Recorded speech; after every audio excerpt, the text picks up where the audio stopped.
am your host, Benjamin Wheeler, and I'm here with a co host, Anthony Marquetta. Anthony, how are you doing today? I've been worse. Good, good, good. And we're here with a regular guest, Cirsova of Cirsova Mag, many successful Kickstarters, and of course, things like Dream Lords, Mongoose, and Meerkat. Quite frankly, you have a more varied and developed product line than most big four, possibly big three in the future. One hopes publishing editors. But how are you doing, sir? Uh, I'm making it.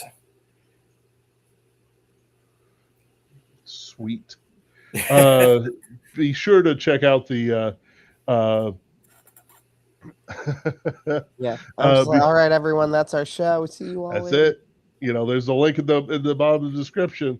Adrian Cole's pretty good. He was a great guest when we had him on.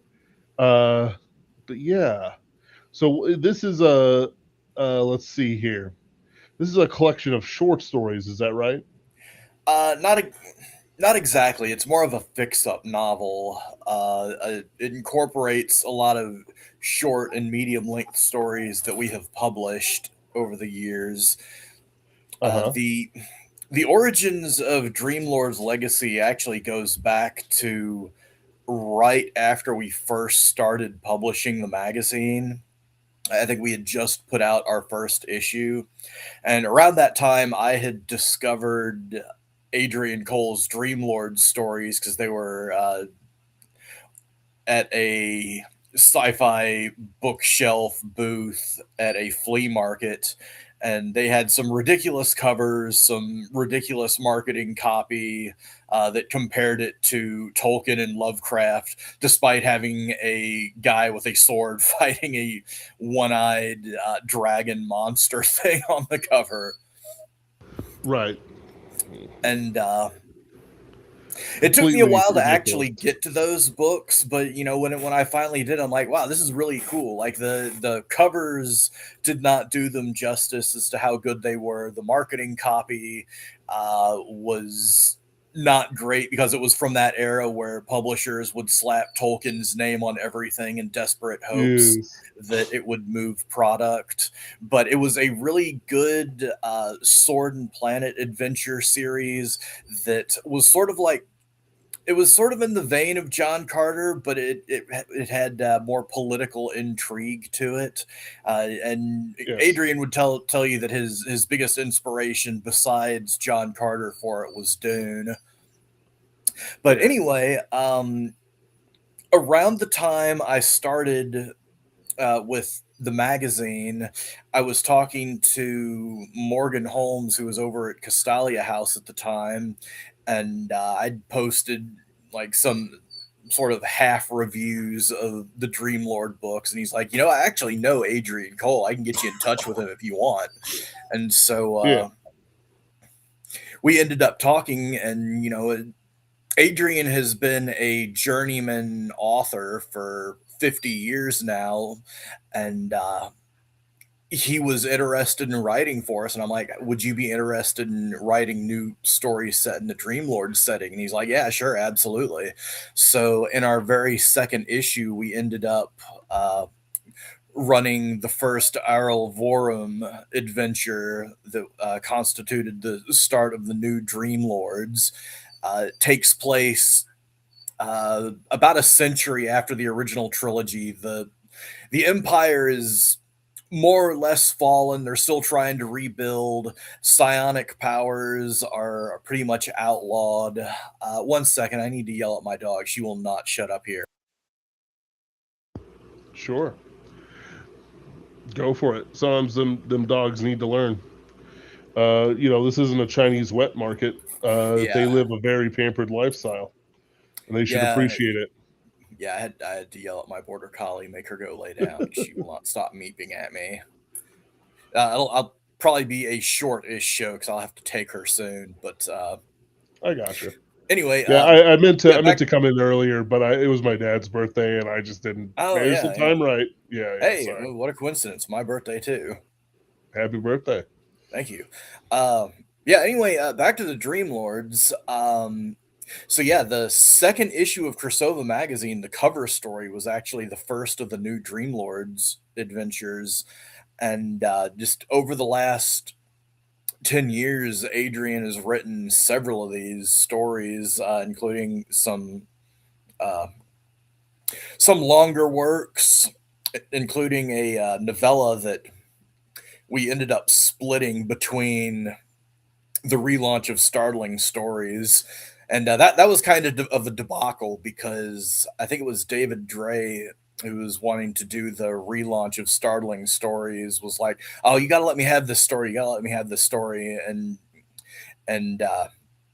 so what we ended up doing was we would run half of the story while they would run the other half, and we would cross promote, and then the relaunch of Startling Stories dropped the ball, and it was like a year or two before they actually managed to get that issue and that story out. Yeah. So I don't know how many people who read our half of the story ever managed to read the other half, but you'll be able to now in the fix up. So this collects all of the new Dream Lords materials that have been published in the last decade, and so since the first Errol Vorum story came out in 2016, we're like, well, we just did a 50th anniversary omnibus of Dream Lords. We'll have this be the 10th anniversary issue or the collection of Dream Lords Legacy, and it also does include some new materials that is not from any of the magazines previously unpublished, including a new story to round the whole thing out and give the saga an ending. Awesome. That's always a lot of fun. I remember that cover quite well, actually. It was you got it on the Kickstarter here for those who want to see it. But it was like all gold, all how do I want to put it? Full of the mystique of the Dream Lords. Yeah, there we go. The sword's interesting. The cloth of gold. The strange look in his eyes. It's definitely something more than just your average, dude with sword doing something. Yeah, the one of the interesting things about Dream Lords is it came out about 2 years before Star Wars, and it is about guys fighting with lightsabers using force powers, and the villain is named Darius Vorta. And now, obviously, it is not the first sci-fi story to have lightsabers. The earliest example of that I've come across is 1929 Otis Adelbert Klein's Mazda of the Moon. It's obviously also not the first to have Right. psionic powers or force powers, but toss that all together and the fact that the villain is Darius Vorta, that makes it Yes. a little bit. It's a little much. One wonders what how do I put it? What other pulp references George Lucas was mining for content Right. besides Flash Gordon, which everyone brings up Flash Gordon, but it's like yeah. That was like what everyone was doing. In reality, for every Flash Gordon, there were like well, not 50, but like there were plenty of Dream Lords running around. Yeah, exactly. Mm. This is a side note, but this also drives me nuts about Star Wars discourse. I remember, I want to say it was like, it might have been Brian Niemeyer, like he posted a quote from Lucas, like going, Lucas confirmed that this is what he meant. I don't even remember what it was, but I like remember reading that and thinking, like, my brother in Christ, that is the least reliable piece of information that we have. Like, Right.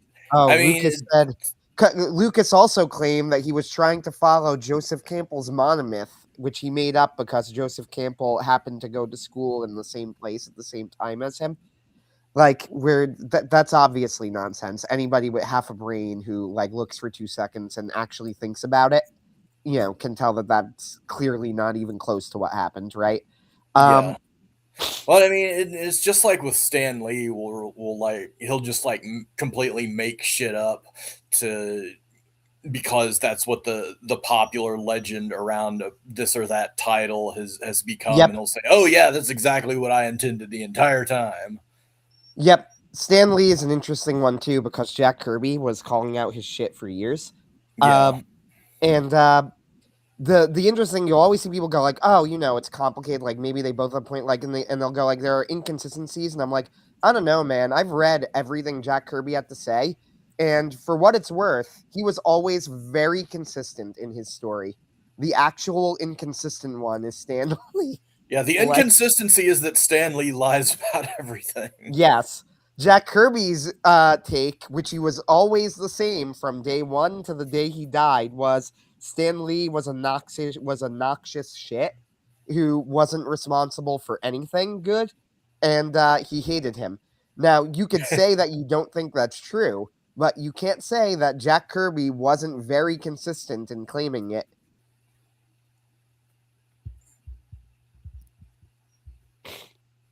Megabuster Shepherd says Jack Kirby was the better writer too. Maybe. Arguably. I don't know. I know this is off topic. I just found it funny where like I see this all the time where it's like, no, like Star Wars is obviously inspired by old pulps, primarily Flash Gordon, but I actually think it's possible that he didn't know about any of this stuff, and because Flash Gordon was also inspired by this stuff. So it's like, Yep. you know, he could have Yeah, I just mean gotten it from Flash Gordon because Flash Gordon got it from everything else. Like the amount of stuff we steal from John C. Wright just breathing is you know is one of those things. Like every author, every product steals like it's going out of style. Like it's just how it goes. It's not even stealing; it's inspiration. All right, and I refuse to accept any other definitions.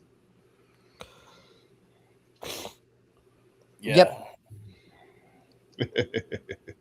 But no, like I do like giving George Lucas a little bit of crap compared to others, just because like there's some people who, like Stan Lee is also a good example of this, who are such bullshit merchants that it's both what makes them interesting as creatives, but also like from Jack Kirby's perspective, incredibly obnoxious. Why are you listening to him? Kind of things. Yeah. Yeah, Lucas and Lee, especially Lucas even more than Lee, to be honest with you, because at the very least, I feel like Lee was a lot smarter in how he portrayed himself to the public. Yes. Yeah, he made himself like a very affable grandpa figure, and very smartly never did anything to break the uh image. Yep. And I don't have a problem with this. I think he was like, I think he was right to do that, right? Uh, but do you remember that terrible like live action superhero reality TV show that had a sort of so bad it's good thing going on with it? I do not. So there was a reality show hosted by Stan Lee that I forget the exact title. It was like, "Do you want to be a superhero?" Oh, People would. okay, yeah, I do remember that now. It was awful. Terrible show. Got 2 seasons. I remember It was watching on it with a sort of, FX or something, wasn't it? Ugh. Yeah. yeah, sci-fi maybe. Or Spike? No, it was on Spike TV back when that was a Yeah, thing. right. Uh, I watched it with a sort of morbid curiosity and a so bad it's good thing, because what they would do is they would have like a series of good hero, like decent hero concepts, right? And then they would have one gag character who would make it to the top 3 each year. Uh Like there would the there would like the only thing I remember about that, there was one where the challenge was like they had to be talking or interacting with prisoners, and Yes. they were assigned Oh, that's something so good. ridiculous, That like they was had to so like good. touch their hair 3 times, and like they gave the girl who was just like a total thought, like her thing was she had to sit in someone's lap, and she's like, oh, this is gonna be easy, and then it was she got paired up with some butch lesbian who was in for assault. That is very funny. It's Oh yeah, no. I remember the Prisoner literally Swing. the It was only the thing I gayest remember shit I've about ever that show. seen. It was so funny. so it's like my power is that I put myself in a position to be molested, and they paired her up with the serial molester. No, my favorite was the dude who won was a hero in like the first season. I remember this. It was a hero named Feedback. He was very gay. But the hero itself was cool. No, He wasn't and to be fair, I'm being a little unfair because he had like a wife and kids, but he was effeminate, let's put it that way. Right. However, the hero itself, like the power set or whatever, was cool. It was like he could take powers from video games, but then he had to go and speak about his hero powers to a group of kids. And there was one kid with a shit eating grin in the class who was clearly there to fuck with everyone. He was like 10. It was great.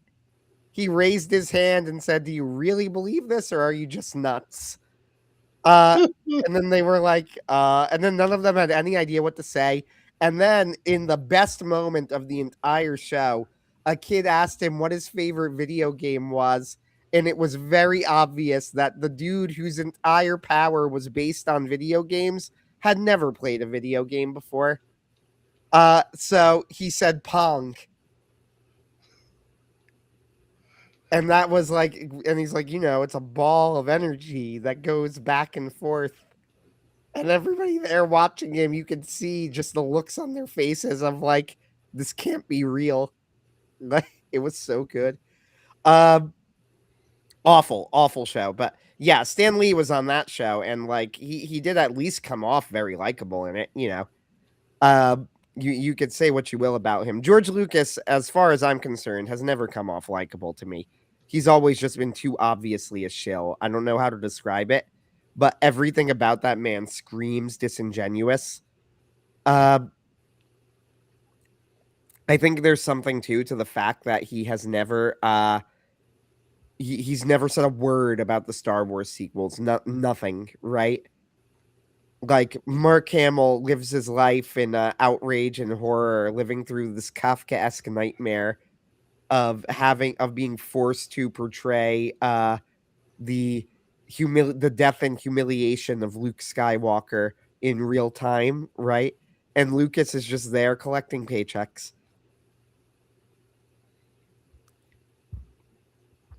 yeah. Anyway, but in comparison, the people who probably could have deserved it more, at least made some better work on it. We remember, which is partly why you've got this Kickstarter for it.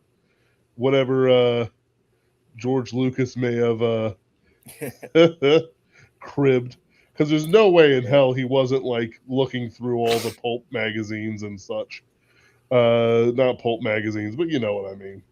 To get stuff. Yeah, the mass market fantasy section. Yes, mass market sci-fi and fantasy in the 70s. But the only anyway, we've actually already hit our initial goal for this. Ooh. So what we're working on now is stretch goals to get trading cards. The first trading card stretch goal will be cards of the Anton Oxenit cover, and the second one will be for cards of the old Jabari Weathers cover of our second issue. Yes. That's fun. The let's see. Yes, that's always very fun. I like I just like that cover with the yeah. I already talked about it. I lost track of what we'd already talked about because we started talking about Star Wars, which is the eternal problem of nerds. We're both dependent on it, and eternally, like, let me put it like this: Evola would have killed to have an eternal recurrence like nerds to Star Wars. All right, I'm just saying. All right, that might have been too esoteric. The funny part of this, I don't even like Star Wars all that much. I mean, I think the original trilogy is fine, and that's like the extent of my opinions. Yeah. So I guess we'll talk a little bit about the plot of the Dream Lords. So as if there's a lot of overlap with our customers and yours.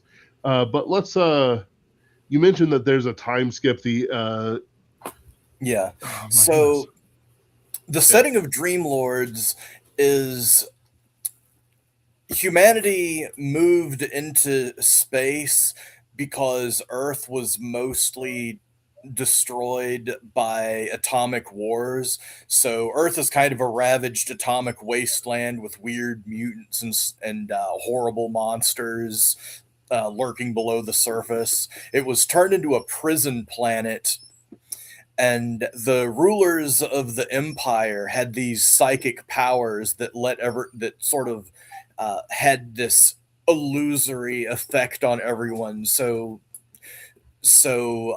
life would look and seem better than it really was, but really they were living in these harsh alien hellscapes, uh, where they were just sort of barely hanging on because there was a psychic projection that was being powered by the Dream Lords to kind of make everybody be okay with how intolerable life actually was off of Earth.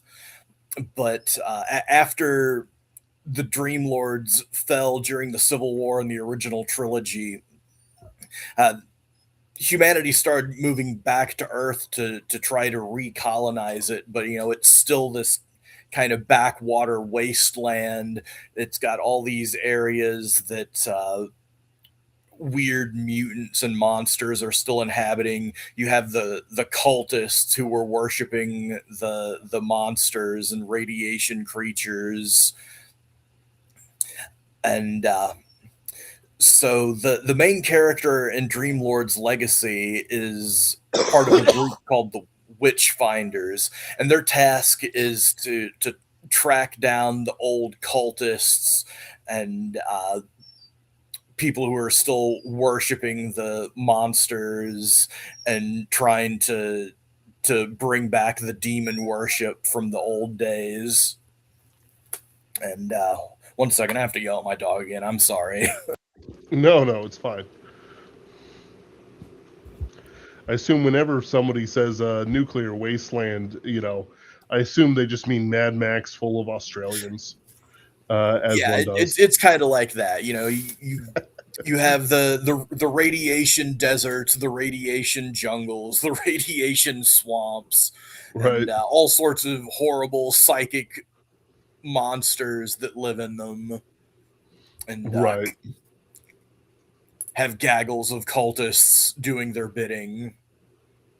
right. What are you worshiping? The bomb. Uh, Actually, the scuttlebutt on Twitter right now is that somebody detonated a nuke over in the Middle East because some munitions factory or whatever went up. Uh, so maybe the people aren't too far off. Maybe I'll soon be able to dress how I want, all leather and spikes and such. But so the character goes on various adventures, fighting these things, setting people free from the mind control, that sort of thing. Yeah, trying to root out the cultists who are trying to resurrect the big bad from the original series. Mm, I get you. Uh, yeah. Sorry. I'm recovering from pneumonia. So and White Knuckle just takes up too much brain power for these interview shows. I need to stop doing it, but I enjoy the game too much. Yeah, it's also kind of distracting to watch. Yeah, we're just watching it. It's like, do we even want to do this interview? We're just going to watch Ben play White Knuckle badly. I can't even do half the tricks. It's such a zoomer coded thing, and unfortunately it's one of those games that's like I don't know what it is with indie developers and being transsexual, but it's like you can't stub your toe without there being a programming sock in the way on indie Steam these days. I assume it's because they don't have jobs. Uh, you know what's Yeah. you know what's crazy? I'm more offended by the Anita Sarkeesian rearing her falafel stuffing head over Slay the Spire 2, which I played on stream. Than I am that in particular. It's like, yeah, sure. You got to put the freaks into a factory somewhere. Uh, look, indie gaming is like a Victorian poorhouse for the degenerates. They got to be put somewhere, all right, and better that than what they usually do in a school zone.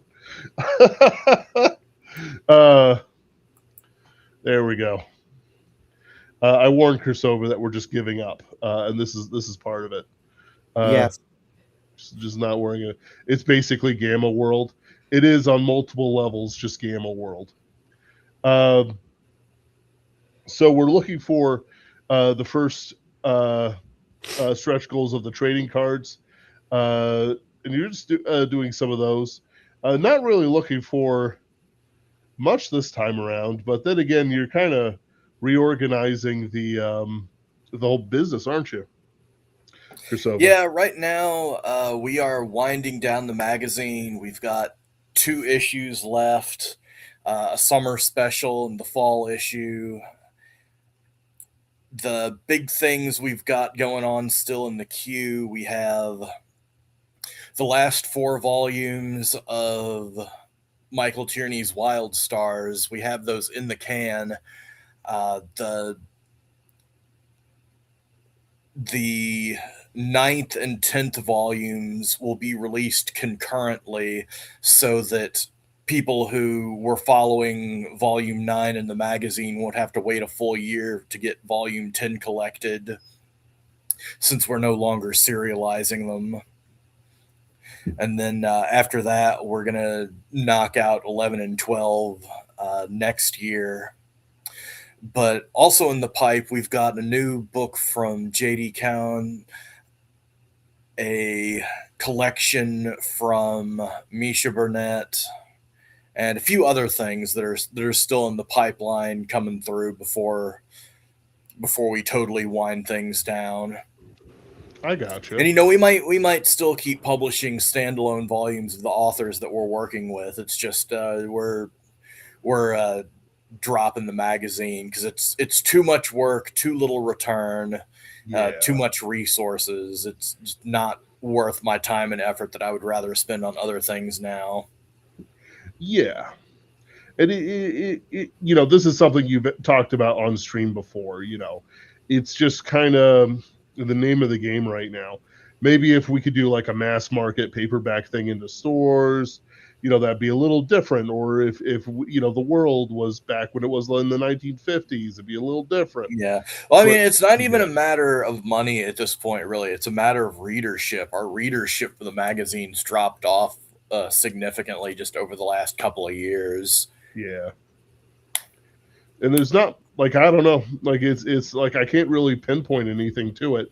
It's not like you're a chud with no rules like us, living dangerously on the edge. So it's kind of a mystery to me. Maybe that's half the problem. You need to be more extreme. You need to eat this. Well, I mean, a big part of it is just I don't think most people are that interested in reading short fiction. Most people probably don't read the quantities of fiction that tend to get published by a quarterly magazine. People will follow, they'll buy the magazine to have it and support it, but end up not reading it, and then just are like, well, I've got these magazines that I haven't read, so why should I buy more of them? And I kind of understand that, because I'm in a similar boat where I haven't bought a lot of new books lately because I've just not had time to read and get through stuff that's already on my stack. So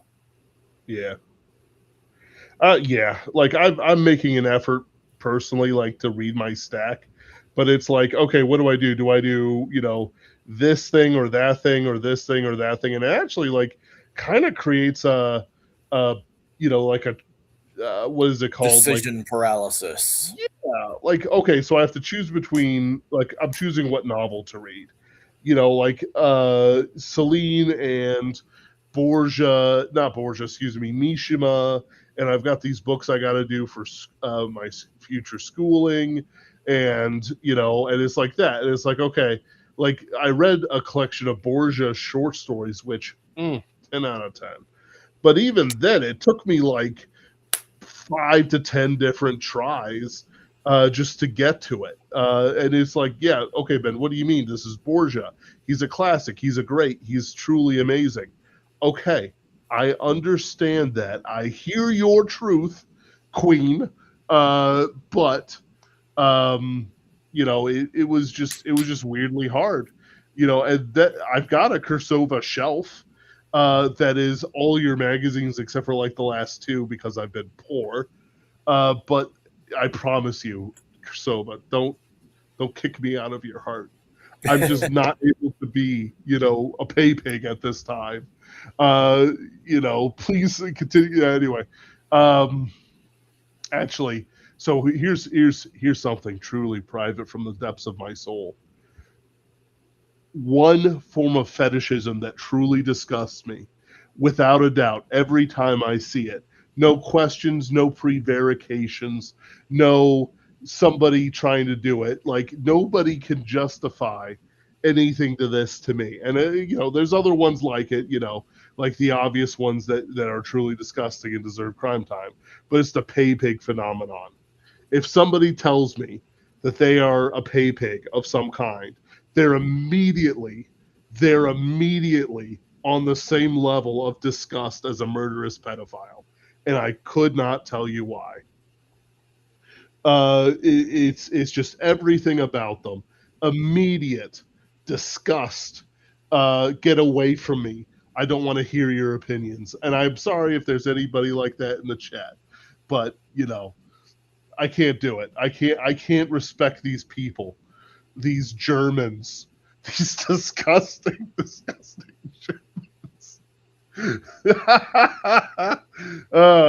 Anyway, I had to do it. I am in disgust. But I couldn't even pretend. I couldn't even finish the joke I was making to you. Yes. But no, the thing is that, like, you have these resources that you spend on this stuff. You spend an incredible amount of effort onto it, and I want to support my friends. I always do because it's worthy of support. It's absolutely necessary to keep certain things alive. But like, if the attention I could spend on it is actually quite limited.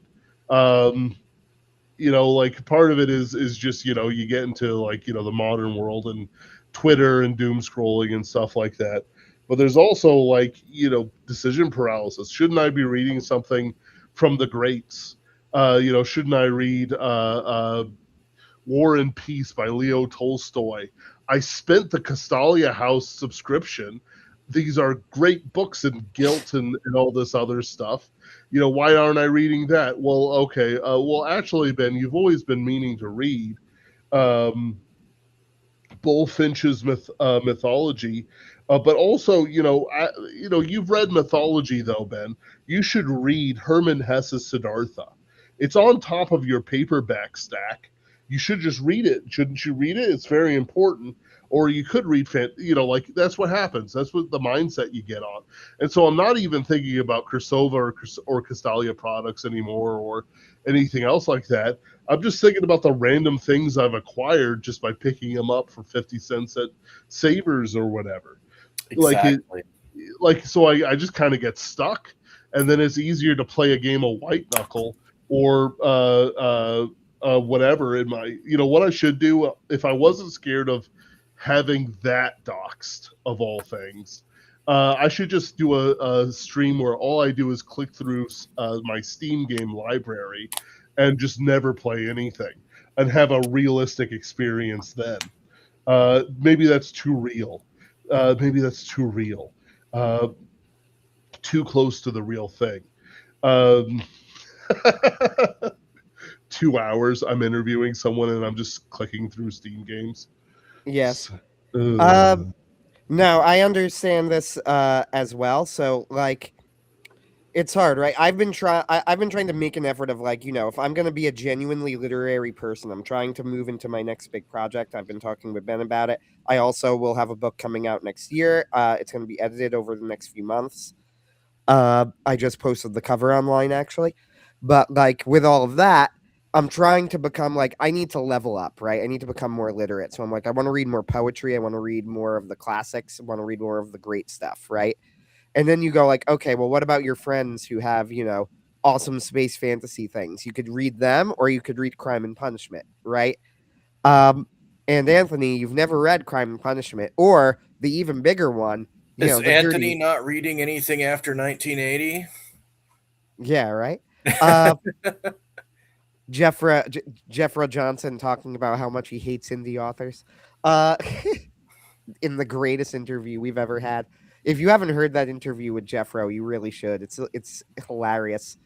Um, Unintentionally so, but hilarious. This is not an insult. Jeffro's great. I fully co-sign everything he said, but he just went on a long rant at the end about how much he hated indie authors and that we should all just be reading Aeschylus. um, yeah.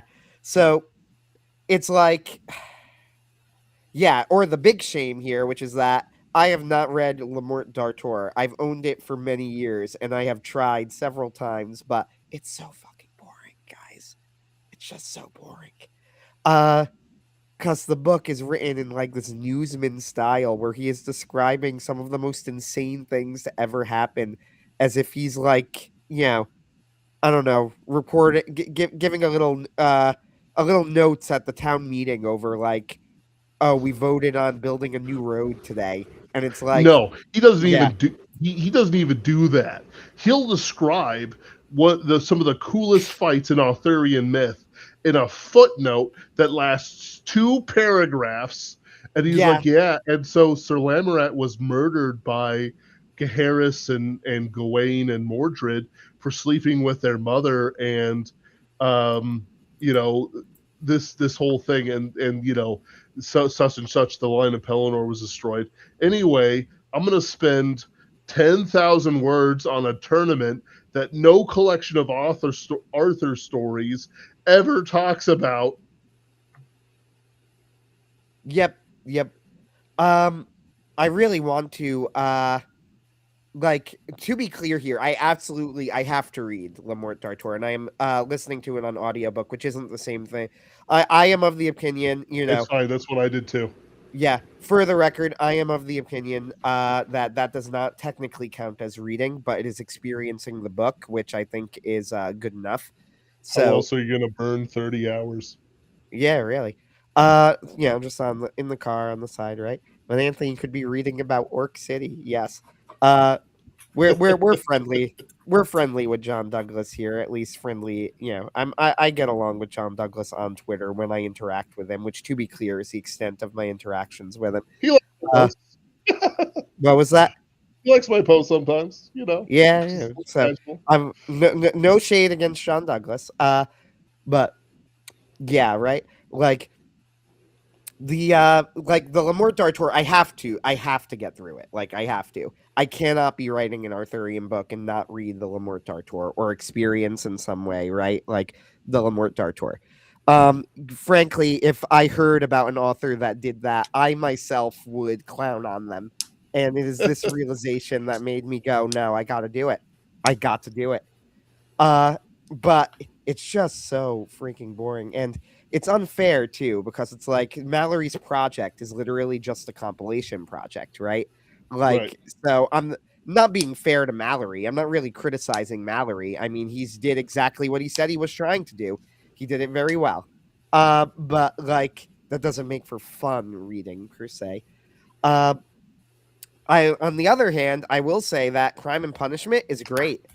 Uh, Raskolnikov is an excellent character. I've been talking about it with Ben and being like, I don't know if I'm supposed to find it funny, but I do. He's Uh, literally me. Yeah, Raskolnikov is literally me. He it's So yeah, when it comes to something like Cirsova and like all of the great stuff that my friends read, I have these books in tiers, right? Like there are the great books where you just go like at this point there is like I remember reading a review of Dante's Inferno where it ended with the guy going, I recommend this. And I'm like, I don't get me wrong, it's a fine review, but like I think we all knew that Dante's Inferno was recommended. You know, like Yeah. I don't think you had to tell us that it is worth reading the Divine Comedy, you know, which is How would we arguably know? the greatest piece of literature ever written. Was it a spoilers free review? Yeah, spoiler free. Guys, you'll never believe who's on the ninth circle of hell. And I'm not even like really making fun of the reviewer or the guy, right? Like he didn't do anything wrong. It was a perfectly fine review, but like I just thought that was funny. Uh right, where he's just like, I recommend this. It's like I fucking hope you do. But it's because there's a certain point where certain works of literature, I think, reach a point where to discuss if they are good and bad, or even if you like or don't like them, almost misses the point. They've transcended beyond that, right? Uh, you know what I mean? Like, Yes. is Crime and Punishment a good book, a bad book? Do I like it? Do I dislike it? Nobody gives a shit if I like it or dislike it. Is it a good book? It's a great book, right? Like, and if you don't appreciate it, then something is wrong with your taste, right? Yes. And you need to fix your taste so that you can appreciate it. Same with the Divine Comedy, which I'm only partly through. Yeah, I like began reading it. It took me a very long time to get through the Iliad and the Odyssey. But when I finally did sit down and like force my way through it, I'm like, actually, I think the Iliad might be one of my favorite things that I've ever read. Which, real hot take right there. Uh, hey guys, the Iliad probably this Homer guy is actually pretty good. Anything else by him? Do we Yeah, is he publishing? Is he you're publishing right not gonna now? believe this, but there's a sequel. Cirsova, why haven't you had Homer on Cirsova Mag? He seems pretty hot right now. Yeah, yeah, right. But and it's like it's a paradox. You have to be publishing to find the next truly great author. But it's like what the big four, whatever, are kind of stuck in a death spiral where it's like they have to publish the great, but they don't want to spend time with the medium authors, which is what Cirsova has nobly done. Well, and one thing is, even when we went back and did Cirsova classics and dug out Julian Hawthorne, who during his career he was one of the most prolific and renowned American authors of his time. But unfortunately, our rediscovery of him and getting works that had never been collected into print just did not spark any actual renewed interest in him or his writing. So it's just Damn kind of shame. like, we did the classics and that didn't work. The new stuff is kind of languishing and rotting on the vine. So I'm going back to playing industrial noise. Sorry, I just had a so anyway. Yeah, Yeah, Cirsova Classics are going to be going out of print at the end of this year, by the way. yeah. We Well, are I going to retire those. I did support that. I've got your hardcover uh, um, planetary romance from Julian Hawthorne around here somewhere, or at home. I think it's one of those things that I keep meaning to bring, but it's just at home. But point is that it was interesting. It was good stuff, and the thing is that it had ideas in it that we just don't see today, like nobody thinks of. Partially Yeah. because we know too much science, and it's like, oh well, there's Well, no, yeah, go for and it. particularly though, Sarah was Judith.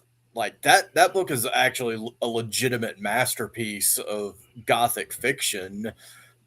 Like it's also some of the most amazing Christian fiction, but at the same time, like there was no one who got their hands on it who really picked up on that and is like, "What?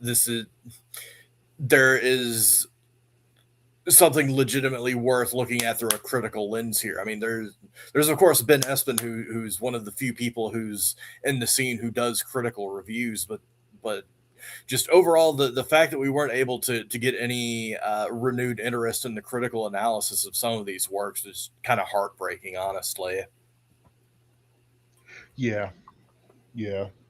I myself have more or less come to decide that I'm going to have to do it myself on a lot of this stuff. But at the same time, it's like, who's there? You know, with the book talk. You know, do you follow the thing? But in reality, like the secret of book talk is that these people aren't actually reading literature for the literature's sake.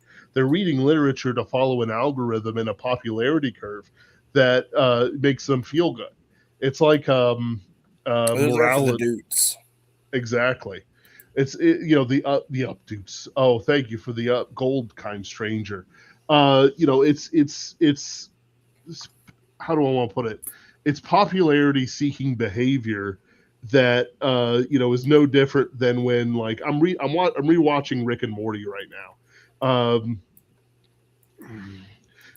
Surprisingly, like, if you rewatch it, trying to look around, like they have a episode where they're like on a fake Titanic, and actually, if you look into Jerry's study, he has a ton of stuff on the Titanic in there that that actually shows that they put thought into the show, you know. But it's like with Pickle Rick.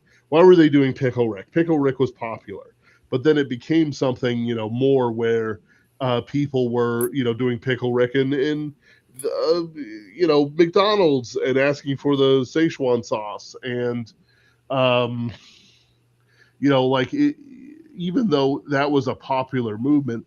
Excuse me. Oh no, we lost Ben. No, no, I was coughing. Um, Ah, you know, really, what people were doing is that they, excuse me, they attacked my throat, as Bap would say. Um, but I'm going to get this out at all costs. I decided to die instead. Um, that's where fair. they, where there isn't actually any value on the literature itself. When I read Pilgrim's Progress, which is as much a manual for Christian living as it is something interesting to read, I look at it and go, how can this affect my life? How can this change my thinking? What is there interesting to pull from this? You know, what is it? Doesn't have value in and of itself beyond some sort of set of words on a book. Well, guess what? No one actually looks at Twilight or Mortal Engines or anything else. It is a thing to consume. Nobody reads I was plain but really so special and go, actually, is this healthful? Is this good for the soul? Is it nourishing? Instead, what they do is they take this weird sort of protagonistic centered morality where, you know, actually, if I kill you, you'll be just like me or whatever. I'm butchering it, and then you just go no and dome the dude, smooth off. You know, that's the actual. Excuse me. I'm trying to force it through, but point is that they don't actually take anything out of their reading or review or anything else like that. It is content to consume, and they are producing content, and they'd agree with you, but then they try to give you some moralistic thing. And quite frankly, Cirsova, the industrial noise is more honest. Yeah, man, we already got 2 gigs lined up. Fuck. I need to get myself down to wherever you exist, and watch a show. I will try to do that within the next year. But I'll even get myself some stompers, uh, and I have no idea what goes on where you are, what the music scene looks like. I work at a place that plays boomer classics to boomers, I think we're gonna be playing a at an underground lucha fight at the end of this month. Amazing, just absolutely astounding. I And mean under that alone is way more interesting to me right now than anything going on in publishing. it at a fundamental level, it is. You let me know when you come up to St. Louis. We'll have some All fun. right. Get you some barbecue. Oh my goodness, does this happen often? Anyway, we'll have a stream separate just for your underground luchador noise concerts. Just for that. We're on the ground interviewing the luchadors. Uh, it's like wrestling. Nobody cares about wrestling. People barely care about MMA these days. I should see if I could get like an El Condor Pasa shirt and wear that and see if anybody picks up on it. Oh, that'd be great. Mm. So I guess you said you had J.D. Cohen, you had Misha Burnett. I'm always looking forward to stuff from J.D. Cohen. He's a great guy. Misha Burnett's great. A fellow St. Louisan. Uh, any other projects? Like I Besides, said, Michael Tierney's Wild Stars, that's and right. we have one that's not under contract yet, so I can't really talk about it. I've No, been really remiss in getting the paperwork done and out because it's so far out into next year that we would even be doing anything with it that yeah, I just haven't got around to doing the contract. And plus, right now I'm wrestling with Amazon over winning secrets because somehow there's a server issue on their back end where I get yeah, a an error 500 because there's a desync, so I cannot send out copies to international backers until their technical support team figures out what's going wrong. yeah. By the way, like that's also something that people don't talk about nearly enough. Just how shitty Amazon has been. Uh, I don't know a single person who hasn't described tons of problems with Amazon's fulfillment for things that should be, as simple as a few button presses.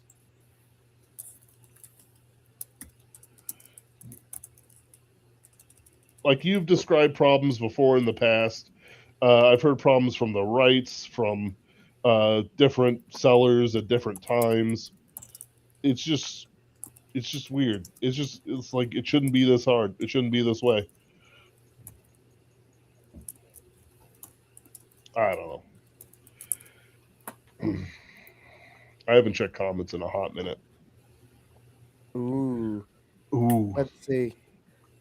We have Fiona Wolf complaining about indie authors. Same. Yep. Just yeah, Hey, Fiona. same. Uh, Megabuster Shepherd says Alex and the Chinettes. That's pretty good. And unfortunately, nobody reads, to quote JD Salvage. I don't know what that means. Can someone explain that to me? Nobody reads. I don't even read. We're not even reading the comments right now. Okay. Now I get what that's saying. I thought it was like nobody reads in order, to quote JD. I'm like, what? Now it's like, oh, he's quoting JD Salvage saying nobody reads. Yeah. Okay. Yeah. Genius. This is true. No, I'm trying. I really am trying to read the classics. And I'm enjoying it. It's a good. This is the other thing too, though, right? Like you get sucked into things as well. Like for example, I found a Kipling poem randomly because of a blog I follow posted a quote from C.S. Lewis complimenting a specific Kipling poem. Harriet's Crossing, I think it was. Let me try and find that. Harriet's Crossing Kipling. And I read the poem. Yeah, Harriet's Ford. That's it. Harriet's Ford. And I read the poem, and the poem is great. It's about a king or some sort of lord who has been captured by two men, and it's a dialogue as they escort him to be executed. And you learn over the course of the poem that the reason that they are treating him like this is that he killed their sister. And it ends with the absolutely awesome line where he says, in the dialogue, the lord who they've captured says, "Then wipe the sweat from brow and cheek." And they say, "It runnels forth afresh, my lord. Uphold me, for the flesh is weak. You've finished with the flesh, my lord." Uh, great final line. C.S. Lewis specifically calls out this line, so I find the poem. I'm like, it's a great poem. And then I'm like, I've never really read Kipling, right? The only Kipling I've ever read was a children's book version of Rikki Tikki Tavi that I had years ago. So I look up the Jungle Book, which is all true Kiplingites know is nothing like literally any of the adaptations that have ever come out, but is in fact a collection of short stories, some of which don't take place in the jungle. Right? All about animals, right? That's basically the only connecting thread. One of the best stories is literally just about a seal that was prophesied to find a new home for seals, and him and his dad just get into a all-out fight with the other seals, and he beats them into submission and leads them to his new home. This is real, and it is one of the stories in the Jungle Book. But anyway, I read the Jungle Book, and I'm like, the Jungle Book's great, and I kind of read it by accident. I read it because I looked up Harriet's Ford, and I said, let me look up Kipling. Jungle Book's free. It's on Project Gutenberg, right? And I'm like, and I finished the Jungle Book in like a couple days, and I'm like, that was awesome. Like, how have I not read more Kipling? And then, Megabuster Shepard says his poem Boots is amazing, as is Cold Iron. I don't know Boots. I do know Cold Iron. Cold Iron is awesome. Interestingly enough, If, I think, is also, of course, his most famous poem and one of his best poems. But C.S. Lewis criticizes If. He actually says about Harriet's Ford, like, that he's very frustrated that people think of If when they think of Kipling, when they should be thinking of Harriet's Ford.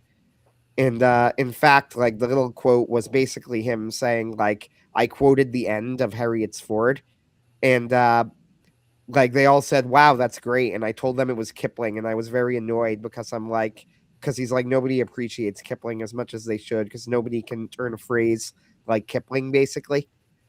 So, there's that as well, right? And it's hard because you get into like like Cirsova was saying before, never.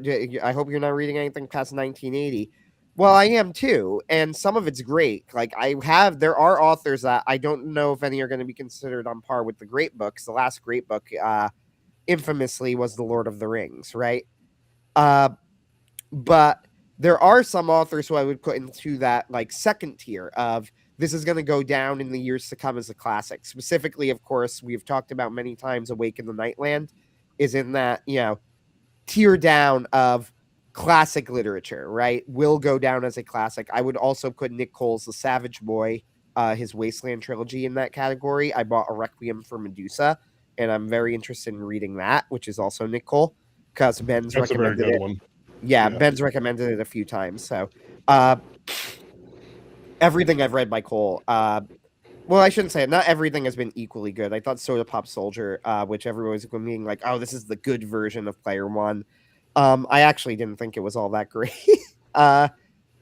Was it better than Ready Player One? Obviously.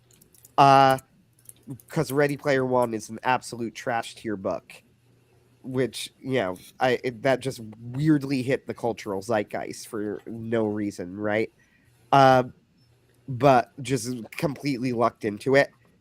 But so, yes, Soda Pop Soldier is better than Ready Player One, but I wouldn't go so far as to say it's one of my favorite books. But even his worst books tend to have at least like one moment that I found like incredibly moving and incredibly powerful. Like he has this pulp series. He actually has 2 zombie series that are unrelated to each other. It's fine. It's fine. It's fine. There's a little bit too much detail on this. No, Ben. We can have How dare you? We talk about this all the time, Anthony. How dare you? I will cut me off. drive back over to New England, and I You don't know what I'm fool! gonna I live in do. the middle states. You should know your geography. It's all New England. It's all Tony Soprano land. I'll go back to Kipling though for a moment because Yeah, I yeah. have a point to make. So because we talk about, you're right. Actually, we talk about Nicole too much. And Just by we, because I I'm mean, just because I'm sick doesn't mean you can take advantage of this. yes. I'll go back to Kipling though. For a moment to say that like I guess the point I was making with my whole little thing on Kipling is that it is also about what you enjoy reading, right? Right. But the thing is that like, how do I want to put it? I enjoy every Cirsova mag I've ever read. The worst Cirsova mag is better than uh, most of the bullshit people are publishing in whatever analog, whatever GIMP form of analog exists. Uh, it's how do like that's the thing. That's the tragedy. Like it's like what am I supposed to do with that? I can only say I enjoy the Cirsova stuff, and then it's like, okay, well, what about it? Do you enjoy then? It's well, I enjoy the short stories, I enjoy the pulpiness aspect, the adventure, in the same way that I've enjoyed something from a King Arthur writer or Vathek or whatever. There are things that I deeply enjoy from Cirsova magazine, and it's weird. I don't know how to convert these people into. Not even just for Cirsova, even though Cirsova is I think it would be a great entrance into a lot of things, but like let's say that somebody who likes the old stuff, how do I convert them into someone who will read Julian Hawthorne? Excuse me. I can only say it was good. I liked it because of um, excuse me.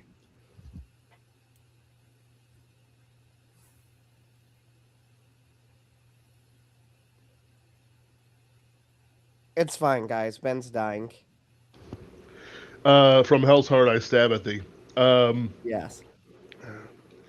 but it's like, like the conversion into this is good literature actually, and then it's like, okay, well, how does it compare to? And then what they'll do is they'll revert to a cultural touchstone that may or may not have any connection to it.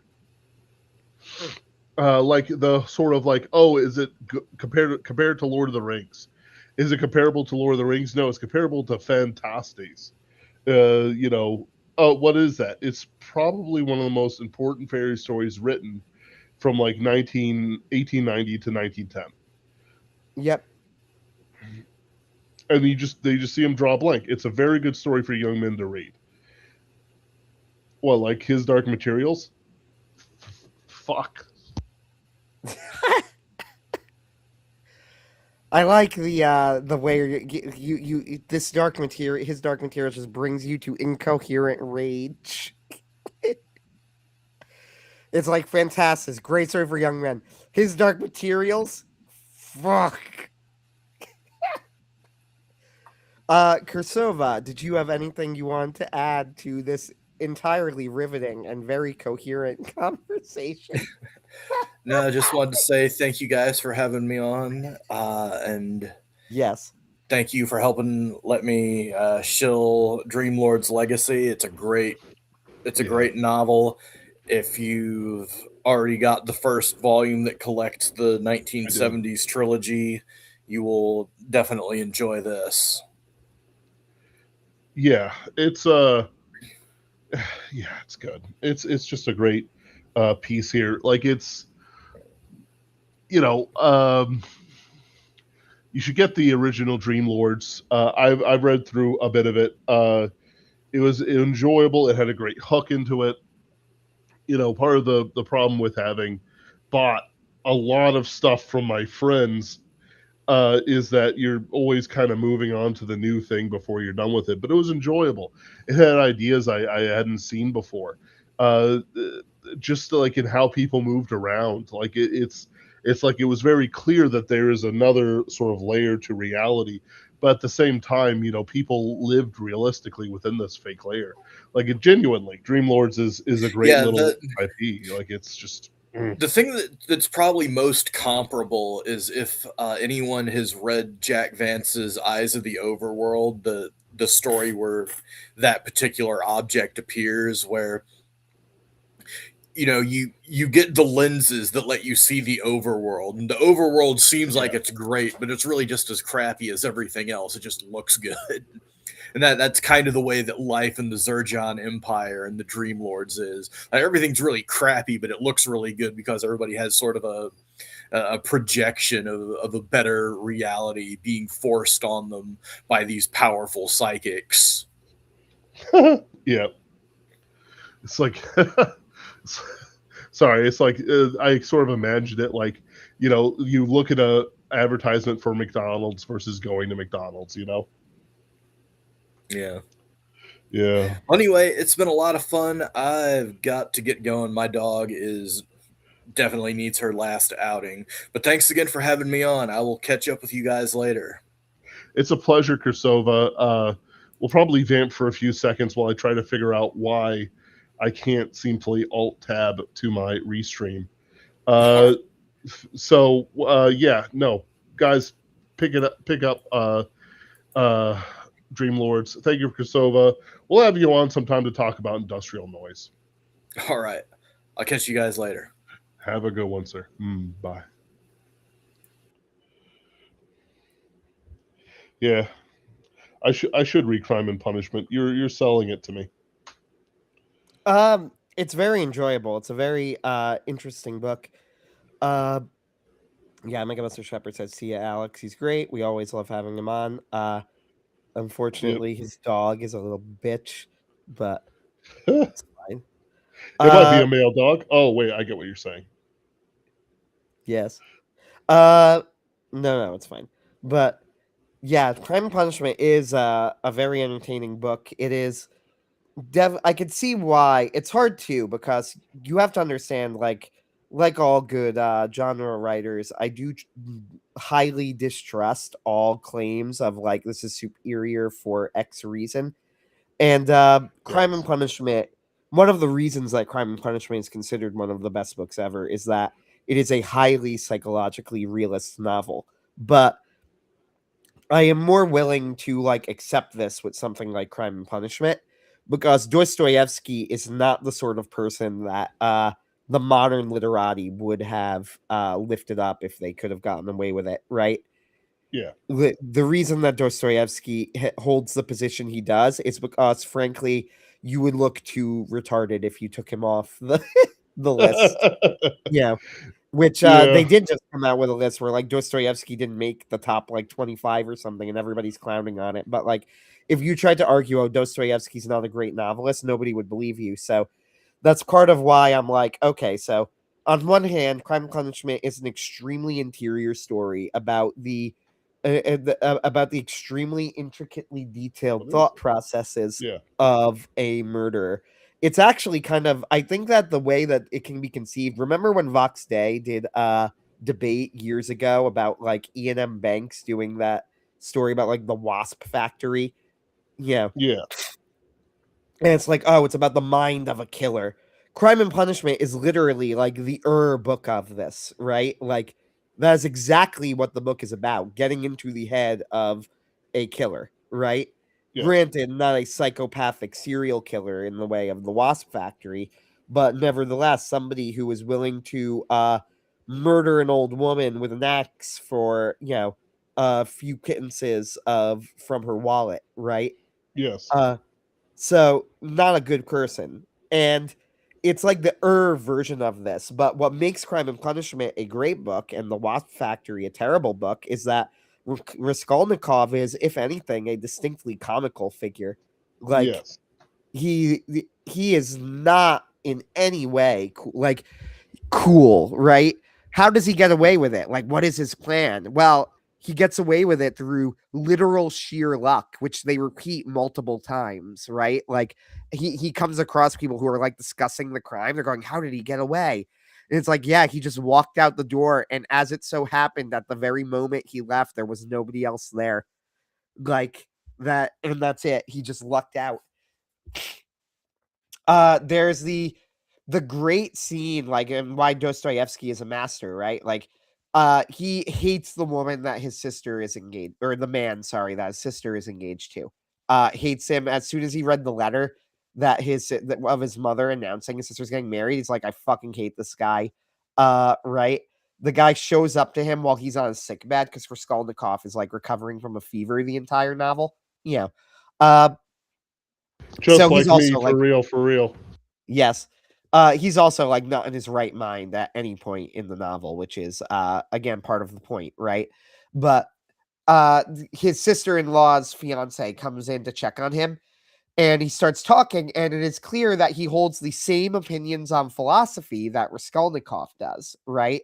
He is a Nietzschean, he believes that the stronger will be in charge and will take advantage of the weak. And then yet this is like the respectable opinion to hold among the intelligentsia, right? So he's not saying anything disrespectable, right? He's well put together, but nevertheless he's saying these Nietzschean things. And Raskolnikov's reaction to hearing this is to say, like, if you ever say my mother, if I ever hear my mother's name in your mouth again, I will punch you square in the face. Get out of my house and never see my sister again. Right?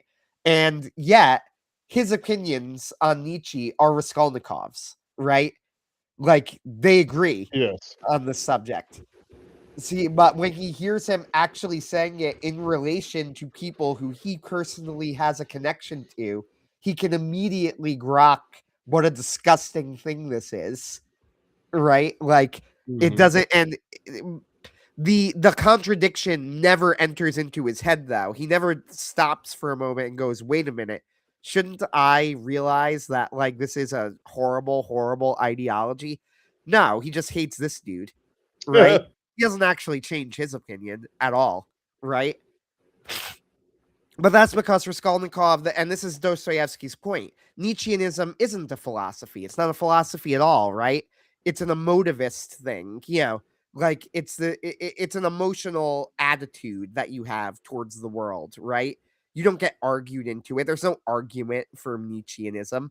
It's totally Mm-hmm. ridiculous on the surface, which means that it's impossible to be a consistent Nietzscheist because Nietzscheanism isn't consistent, right? Like, so it can never work.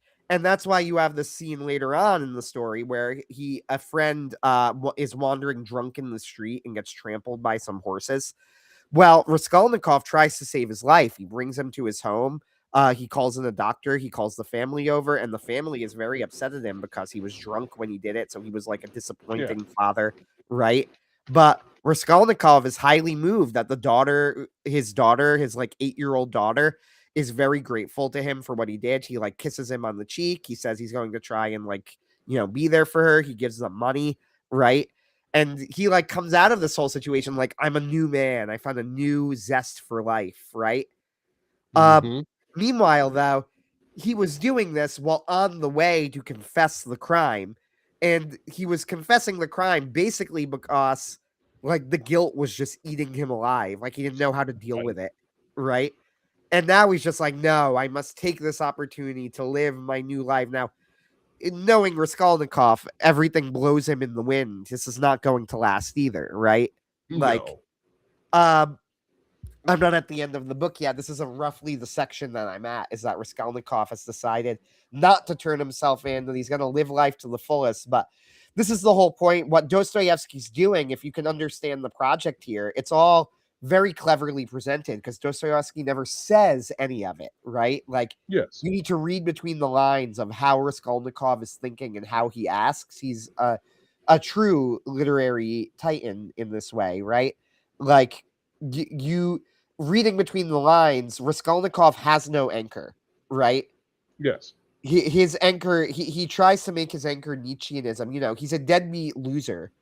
He's a student, right, who is unemployed, who's basically supported by his mother, who believes he should have some say in the people his sister marries and who hates the fact that there are people who are like sympathetic to him because he's sick, and he believes that he has the intellect to be the higher man.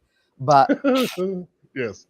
none of this is real, but he's constantly vacillating between like, being somebody who can show genuine compassion to people and somebody who is showing contempt to them, because he doesn't have anything to ground himself, right? Like, Yeah. he has no worldview he could go back to. He's in a difficult situation, in a difficult world, right? Russia, this is not a good place really for anyone to live.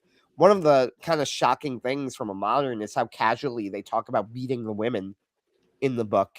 It's just like Yes. kind of there as a background thing. It's like, whoo, it's a good thing you showed up, or like characters you're supposed to like, right?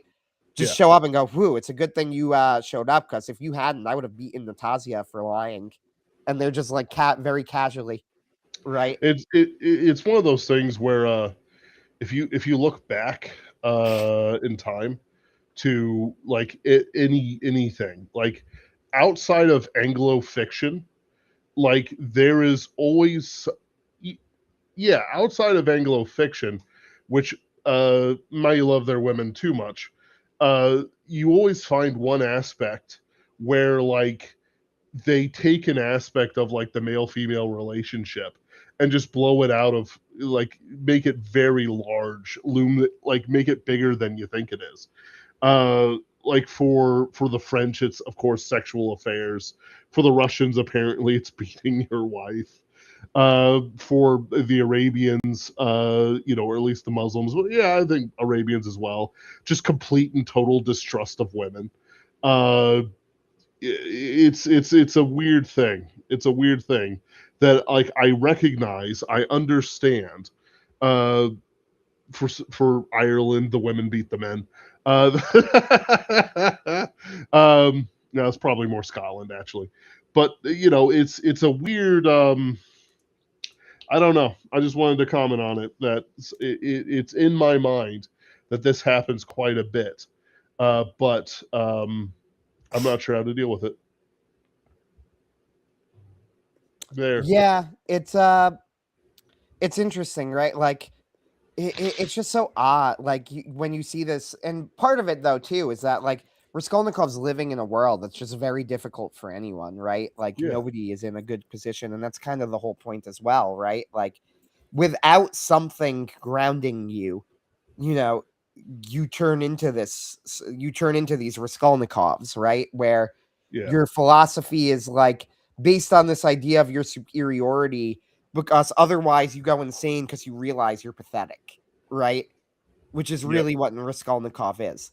So Raskolnikov is really pathetic, which means he has to create this sort of fake avatar of his own superiority that he uses to justify doing these monstrous things that he doesn't even fully understand himself, because he has no way to yeah he has no way to I keep using the phrase ground himself. I'm trying to think of like a better way to put it, but that's kind of the way to do it. No way to ground himself otherwise, right? Like, Right. no way to stop himself from floating in the wind and going by his whims without Jesus Christ. Yeah. Frankly, he needs Mm. Jesus. He needs Jesus Christ, and this is Dostoevsky's point as well. And even then, again, Dostoevsky is a master. This is all in the background, right? Uh, it's not. I'm trying to think of how to put it. Yeah, it's all in the background. None of it is direct. He never says something like there's never a moment where he's like, "Man, I need Jesus Christ," right? But Right. he does. It's very Yes. obvious. Yeah. And yeah, it's an interesting book. And yeah, it's not even considered his best book. His best book is supposedly The Brothers Karamazov, but Crime and Punishment is probably a little bit more famous and certainly considered to be more accessible, so I decided to read it first. Uh Once I'm done with this, I do want to try War and Peace. I'm going to be honest Mm. with you, Ben. I have looked up the plot of War and Peace, read through it on Wikipedia, could not tell you a single thing about it. All I know is it takes place during the Napoleonic era, and Tolstoy does not agree with the great man theory of history, which that's interesting because I kind of agree with it. So I would like to see him make this case. Yeah. Yeah, sure. Uh yeah, I getcha. Uh I I I don't know. I agree with the great man theory of history. So I would, maybe that's your next project. To read it, War and Peace of Brother Kamarazov or whatever. Well, that's Leo Tolstoy, isn't it? Yeah, that's Tolstoy. Isn't he Or the no, Karamazov is Dostoevsky. War and Peace is Tolstoy. Sorry, which one was the one that denies great man theory? War and Peace. Gotcha. Is Tolstoy? No, that's Trotsky. Never mind. Very, very different, Ben. Very different people. All right. Anyway, I've wrangled my computer. Look at the Yay. beard on this guy. He oh, huh. He so Tolstoy received nominations every year from 1902 to 1906 for Nobel Prize in Literature and Nobel Peace Prizes too. But apparently he never won. Who won the Nobel Prize in Sad. Literature?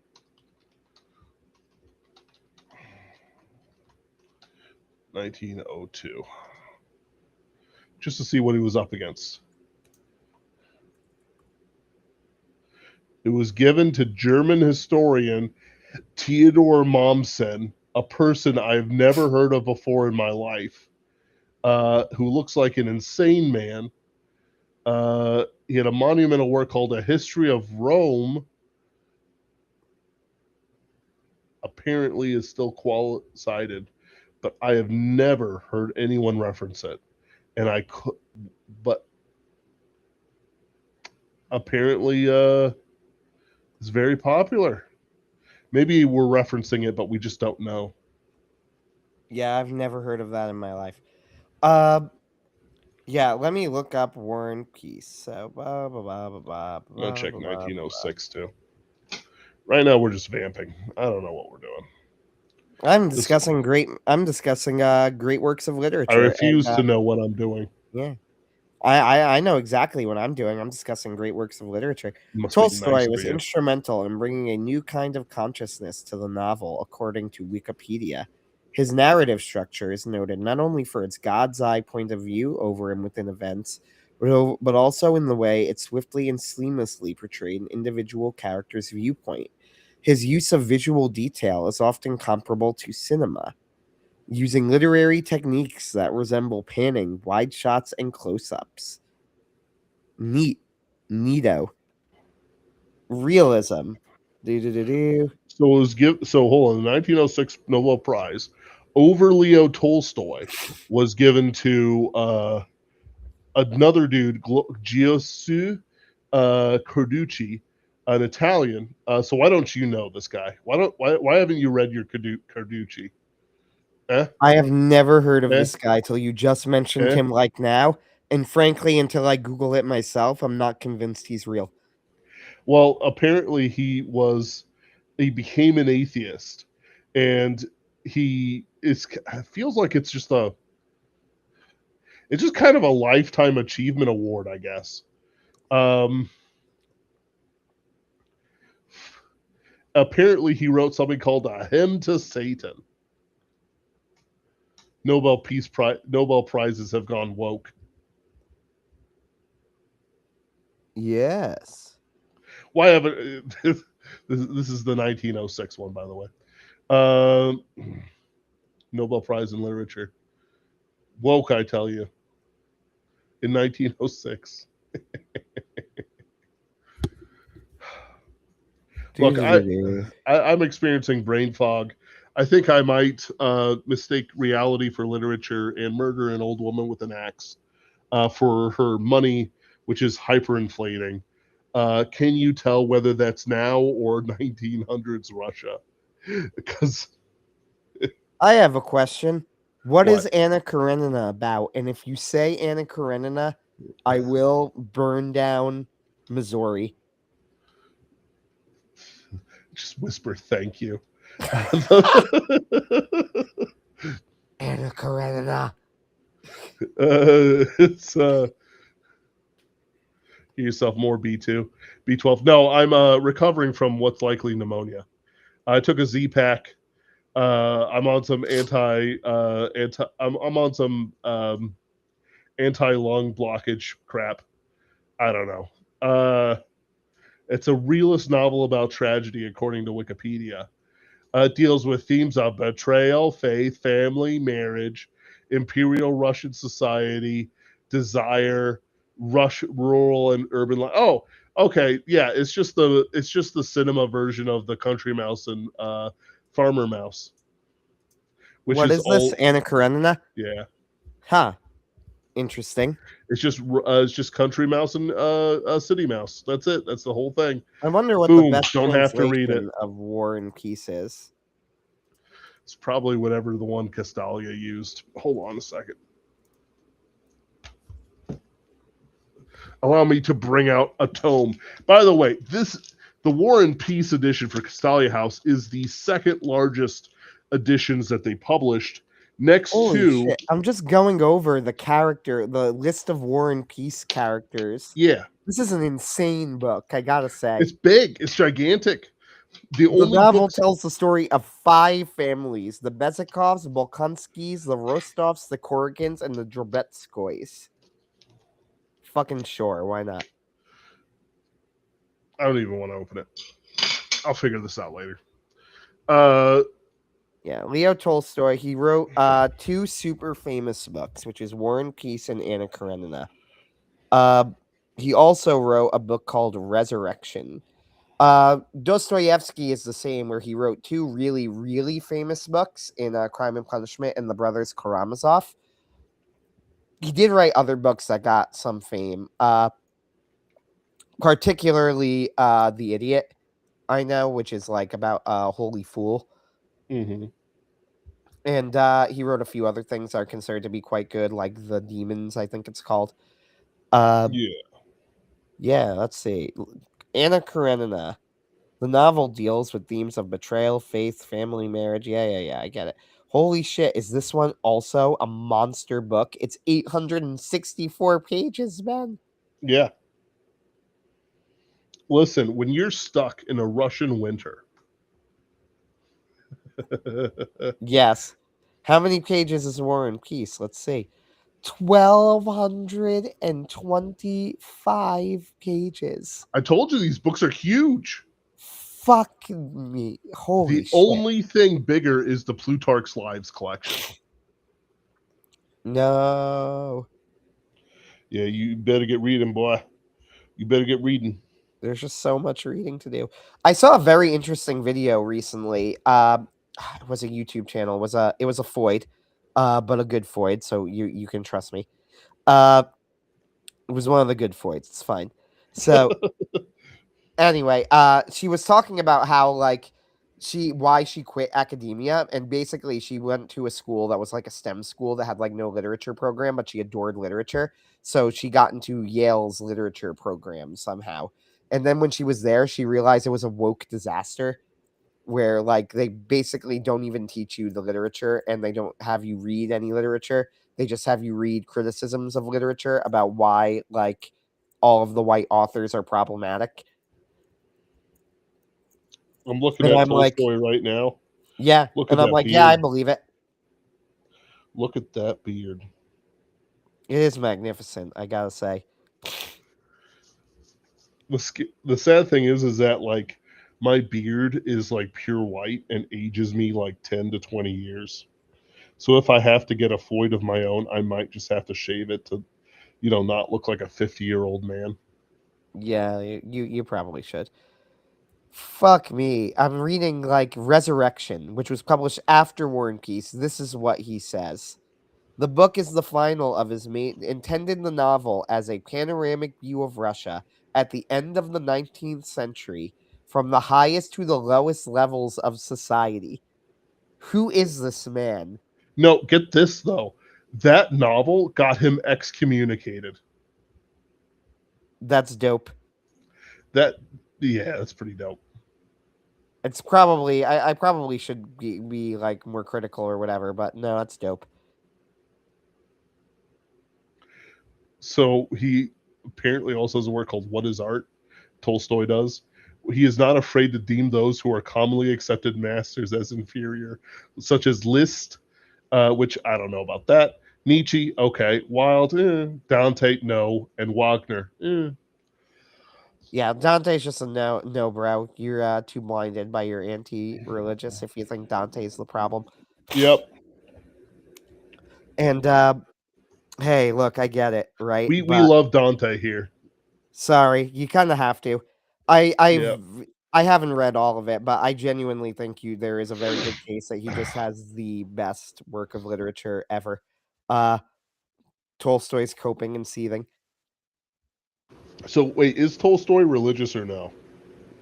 My understanding is that he is religious, but he was in that era where he just like he really didn't like the organized church, which in his Oh case is yeah. Russian Orthodox. Uh That's pretty organized. and and I think it had to do with the fact that like the Russian Orthodox Church even more. Yeah, all right, so you get these errors that go in opposite directions, right? Hold Like on, hold on. I've just read that he is so infamous for his door stoppers of books that his name is slang for a very long novel. that's dope. Anyway, keep going, keep going. Yeah, what I was gonna say is like, okay, so let's be fair here. Like when you talk about something like the problems with organized religion, you sort of get errors that run in two directions. And this is me speaking objectively and not about like, oh, is one of them like correct or whatever, right? Yeah. On one hand, you get into the problems of the Catholic excess in the Middle Ages, which is like I'm forgetting the term for this. There is actually like a term. Um but Caesaropapism, I think it is, Yeah. where essentially you have the church become almost like an autonomous uh political country that It is was loses Loki. its right that loses its religious character. Uh and that is a danger. And then you have the flip side of this sort of thing, which is the Russian Orthodox Church, where instead of becoming like an autonomous political region that loses its religious character, it also loses its religious character, but because it's become subsumed by the government, right? Mm-hmm. So the Catholic Church became very, very uh, invested in staying separated from any governments, right? Like they Mm-hmm. on being independent, and this led to, by the time we get to the Middle Ages, a sort of excess called Caesaropapism, where Mm-hmm. they were ruling more as a secular entity than a religious entity. Not entirely, and it's always more complicated than that, but that's like where the error lies, right? Yes. Just as with the Russian Orthodox Church, the issue became that they became almost entirely, and are to this day, by the way, even though they will deny it vehemently, a wing of the Russian government. Yeah. Like there's for the Caesaropapism, just to touch on it.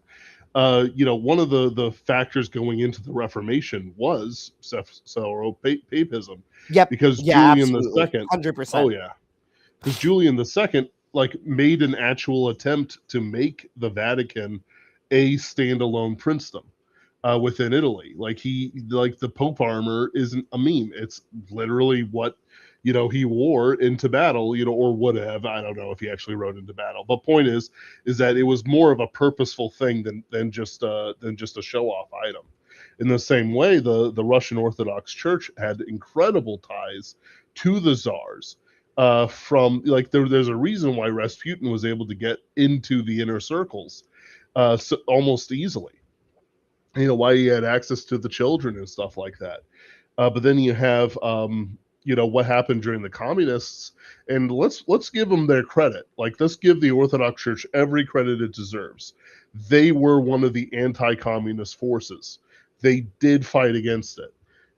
They were destroyed for it. They were the immense amounts of priests and their religious like the communists were atheists, but even beyond that, they did do their best to fight against the power. They supported the White Russians in a large part, and they suffered a lot of communist infiltration, like the Catholic Church did. But it did destroy them as a certain kind of moral agent, in at least in the way we consider things here at Superversive. Um, like they were killed, they were massacred. They didn't just go lockstep into communism, but rather they were severely oppressed because they did actually, stay true to God against communism. Um, and I don't want them. I don't want people to like be like, oh yeah, they're just lick spittles. Yeah, they did. They were certainly happy to lick a czarist boot, and they were happy to lead a communist boot too eventually. But it was only after all the good ones were killed. If you get me. Yes. Like part of the reason there was a deep spiritual crisis that's in Russia even today is because they're just it takes, the Bible more or less says in the subtext that it takes 3 generations to fall away from God. For the Russian, at the same time, they're past the 3rd generation. Like, they're seeking God. There's definitely movements of Christendom within Russia, but you're going from zero to an alien culture that, even though they're white, they're not exactly the same as Europeans. Like it doesn't do the same. And with current attempts by Orthodoxy to grow their church, they're quite frankly, like they're not evangelical in the right ways to make real converts, in the same way that others might be able to. Because it's like, just because there's a good podcast doesn't mean you've converted to Orthodoxy. Uh, eh. Yeah. I would tend to agree with that. I'm trying to look through, just as a quick read through his Wikipedia page, on what specifically he thought about religion. Uh, he was a Christian anarchist and a pacifist who believed in nonviolent resistance and believed that being a Christian meant being a pacifist. Uh, Interesting, I suppose. Gross. Wrong. uh, Entirely incorrect, but whatever. Right. You're allowed to be wrong, I suppose. But yeah, Christianity, let's see. He believed the aristocracy was a burden on the poor. Or on the poi, sorry, on the poor. That's what I meant to say. Uh, do-do-do-do. Do-do-do. Was very happy when polygenism was refuted, so that's cool. He wrote a book called What I Believe, in which he openly confessed his Christian beliefs. He considered mistaken the church's doctrine because they had made a perversion of Christ's teachings. Yeah, blah, blah, blah, blah. And he was big into like Gandhi and sort of non-violence movements, which is retarded. And yet he valued chastity. Make of that what you will. Completely unusual. Most of these guys go straight into sexual sin, like dive bombing it. Right. Yeah, you know what though? I can respect that then. Yep. I just gained a lot more respect for Tolstoy. Like, if you're gonna believe all of this nonsense shit, at least mean it, right? Yep. Because Because I yeah, totally think he's wrong, but at least he's he's not doing it as an excuse to indulge in right pervert shit. yeah. Because that's the thing. Like, there's, there are direct commands, and there are in the Christian life, and then there are things that you're expected to do as a Christian. But fundamentally, the way is based on the blood of Jesus Christ and our rejection of sin for the redemption that his death brought. And it's like, if you're following that, you might not be a good Christian, and you're only doing that and you're seeking that. You might not be a good Christian on the, how do I want to put it? on all the secondary and tertiary stuffs, but you're still a Christian. Like it's if you're like like Russell Brand, I'm a Christian now. Oh boy, have we thought about how we're treating the gays? And then he just repeats everything he said as a non-Christian, quote unquote. Like it's like it's like, are you really Christian, buddy? I don't think you are. I think you just wanted to get ahead of the sexual scandals, and lo and behold, there were sexual scandals like the next week. Not that there's any lack of those for Russell Brand.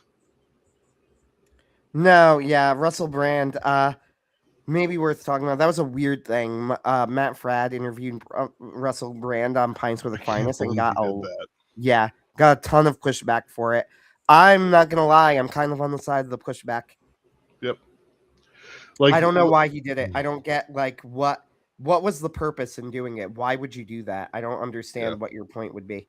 Like, yeah, it's because it's kind of like us having like N.K. Jemisin or Patrick Tomlinson or something on the show. It would be not that so much because Russell Brand did supposedly repent, right? And to be fair to Matt, he pushed back on him when he went off on like homosexuality and things like that, right? So it's not like Matt abandoned his principles or anything. I just don't understand. Like, it would be more like if we got like Candace Owens on, to be honest with you, right? Yeah, all right, yeah. A former SJW, which by the way, Cirsova, it's too bad he's gone because he loves to point that out. Right, like she was absolutely a former SJW. People forget this. It's completely true. She's also like, this is the other thing. It's so hard here. This whole field is a minefield because on one hand, Candace Owens is very genuinely and sincerely a lunatic. And I mean this in like almost a clinical sense. Like, it's actually cruel that they're letting her speak. This woman needs help. And they're milking her for money. It's a similar category as Kanye. Yeah, exactly. Like, it's actually cruel that they're letting her and him speak. Like, they should be bringing him to get help. Because until Milo fucking revealed that his dentist was drugging him, like, in the most insane thing I've ever read. Like, what the fuck is going on? And it's probably true. Yeah. Anyway, this is neither here nor there. But going back to what I was saying, right? Like, if we had Owens on, there are certain things that she said that, sure, I guess I agree with, right? There are certain things she says that nobody else will say. She's talked to people, said things, called out people, like Jeremy Boring, for example, where she's clearly correct, right? Yeah, like, absolutely. And yet, there is just too much there for me to be like, what would our audience get out of us speaking with Candace Owens? Like, why would I want to speak to her? Because there's too much that she says. I'm just like, you are either A, a lunatic, or B, just a terrible person, or C, I don't believe you in a lot of what you're doing, right? Like, Russell Brand's kind of in the same category for me, right? Like, is there maybe a kernel of a real conversion there? I don't know. Like, this is where Matt's like, oh, I wouldn't call it fake. Like, I'm not calling it fake. I don't know, right? But this is the responsibility here that you have. Like, you're saying, like, oh, we shouldn't judge Matt. Like, Matt, nobody's judging. We're saying don't give him a YouTube interview, right? Like, this is not the same thing as saying, oh, like, you are accepting that he is telling the truth and then giving him a platform, right? Like, you don't need to give a recent convert a platform. There is no reason to do that. I don't know why you did it. And then Thursday got clowned recently too, because like infamously Bishop Barron interviewed notorious child trafficker Dave Rubin. Right, a Catholic bishop interviewed him. Awful, appalling, right? Like, zero excuse for this. He should take that down and apologize for it, but he won't. Anyway. Matt Fradd, somebody pointed out, like, Matt Fradd has an interview with Dave Rubin, right? And Thursday, his old producer, right, base Gen Z Thursday. It's like, Matt has said he regretted this and apologized for it. To which the guy correctly, by the way, responded, then why did Matt leave the interview up? And he's right. Matt should take that down. He's absolutely correct. Like, Matt, Dave Rubin is a child trafficker. You know this, right? Like, you took down an interview with a Catholic apologist because there was a sex scandal where he was sexting like women who he was teaching. Whatever, it's bad. I agree. You should have taken it down, right? Like, I'm not saying you shouldn't have, but if you did that, what Dave Rubin did is 1,000 times worse. Like, the dude is an actual predator. Yeah. And Like, he's one of the ones who, like, adopted a male boy, being a gay, whatever, right? yeah, he is a piece of absolute garbage. He is refuse. He disgusts me. I don't like. I can't even look at him. Yeah. No, it's like these guys. How do I want to put it? Like, we're in a state where we know what each other's sins are to a point. Across the world, you can tell. Like, here's the thing: every homosexual who does this, who adopts the boy and all this jazz, and then suddenly they get monkeypox. Guess what? We all know what's going on. We don't actually need a criminal court to tell us that we need to say allegedly all the time. We need to say allegedly, but actually, come sue us. Let's have some fun with that, and we'll see what the pattern recognition is. They don't dare, actually. One, because I don't have any money, actually. I might actually, but also, like, let's do discovery, guys. Let's actually, say that, what happens to most of the boys who get adopted? What happens to them? Oh, wait, they're actually nonverbal because they're too young. But let's see what they say in 5 years, eh? Like, the fact is that, like, for guys like Russell Brand and Dave Rubin and all these other characters who are not Christian, like, it's I dig what people say about Russell Brand, but there wasn't any life change. Like, fuck everything else, fuck what he says. The fundamental sign that a Christian is a Christian is not some vague, well, I feel this way. You need to change your life. You need to change your life. I don't know if he has or not, to be fair. Like, I literally just don't know. I haven't looked into it at all. Let me put it like this. There are no public outward signs that he's changed his life. I mean, what would, like, if he was sleeping around and doing drugs, if he's just not doing that, I'm not sure what you would expect to see publicly. But this is all to say, like, I don't think they should have interviewed him. I don't think Matt should have interviewed him. And I think Matt is entitled to his opinion, which he gave of, I think it was legitimate. But, like, you know what, Matt? Like, that could be very well and good, but why did you give him a platform? Like, I don't understand. And I even defended, like, Matt on Twitter briefly. Like, this was very brief. Someone was complaining that it's like, this is what I would, it was some catty bitch. It was a dude, but, like, it was a channel who I've followed for a while now. I've just started to get annoyed with him because everything he posts is just catty. Right? Yeah. Where he was criticizing Matt, and he had a little clip that he posted of him saying, like, I don't like it because he's not a good interviewer, and I don't like it. And also they were laughing, as I said, but also he won't talk to us. So it's like, okay, so the laughter is to cover up that you really are hurt that he wouldn't talk to you, right? Which is petty. Like, why should he talk to you? You're a nothing. You're a nobody, right? Number one, he talks to who he wants to talk to. You're also upset that he gets better guests than you, right? Which is what you said, too. They were also going like, oh, I think it's because he was first, so he has his pick of guests. Right, so Matt gets good guests, and Matt got to it first, and Matt won't interview you, so you lash out at him. And that was a very disingenuous clip they posted, because it was a clip of Russell Brand arguing for homosexuality. If you look up the full YouTube clip, it's 9 minutes, and it's framed as Matt Fradd debates Russell Brand on homosexuality, which is what he does, right? So I am not accusing Matt Fradd of selling out in the sense of, like, compromising his morals, right? I'm not doing that. But I think that there is very much room for the fact of like you should not have interviewed this guy.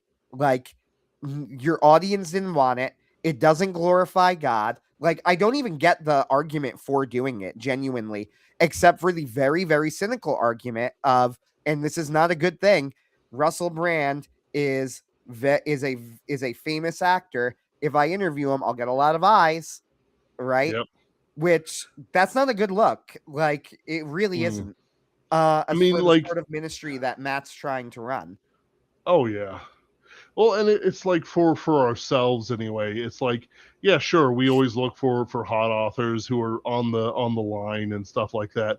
But the thing is that also like we have the benefit of being like, actually, you know, we would never do say an out and out.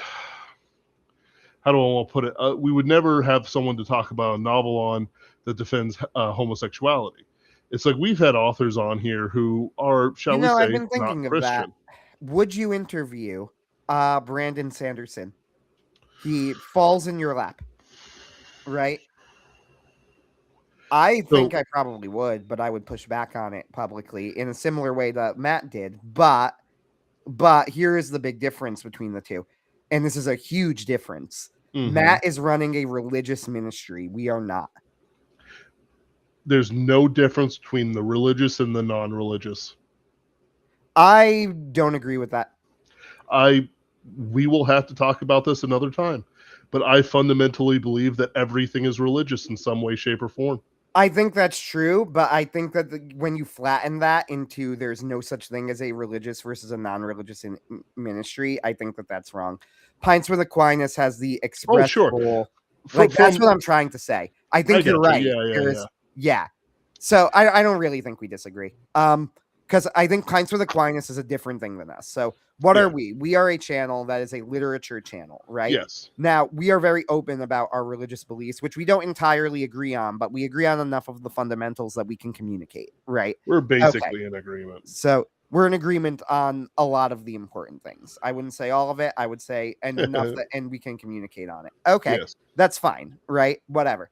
The point being, though, that we are ultimately like, what's our goal? It's to promote our brand, and it's to promote good literature and to like very openly. I guess what Aquinas' goal is first and foremost, at the very least, like the way it's framed, it's called Pints with Aquinas. It should not be to promote Matt Fradd's brand and to sell his books. It should be first and foremost, my goal is to glorify God and bring people to Christ. Like that's it's a very different thing that he's doing than we're doing. So when I say I would interview Brandon Sanderson, I would push back on him. Yeah, because he's a fantasy author, a very popular one, right? Like, and we are a literature channel who talks about fantasy. Matt Fradd is a religion channel who is talking to a hedonistic actor who none of his audience likes. Nobody wanted to see it. It doesn't glorify God. It doesn't bring people to the church. Like, the flip side is he interviews like a comedian, Shane Smith, who I've showed you. Shane Smith's great. I love him. He's done 3 interviews with him now. All of those interviews are awesome. These interviews are so completely different than the Russell Brand interview when you compare the two of them, because it's very, very, very, very, very, you can add a 20 varies to that. Obvious that Shane Smith converted, changed his life, and takes it extremely seriously, right? Like, there is zero doubt that this was a profoundly moving experience for him.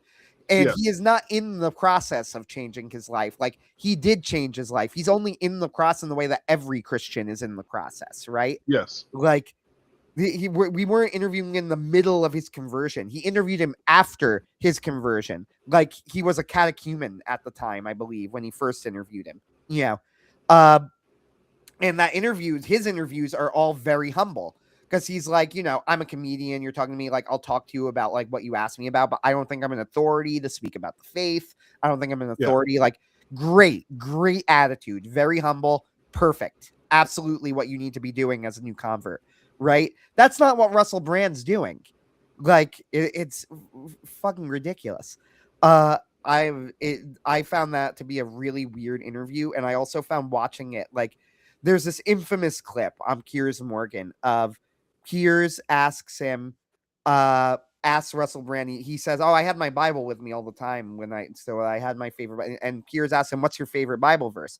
He goes, "Hold on." Then he takes like a minute to find the verse. Right? Yeah. He can't find it.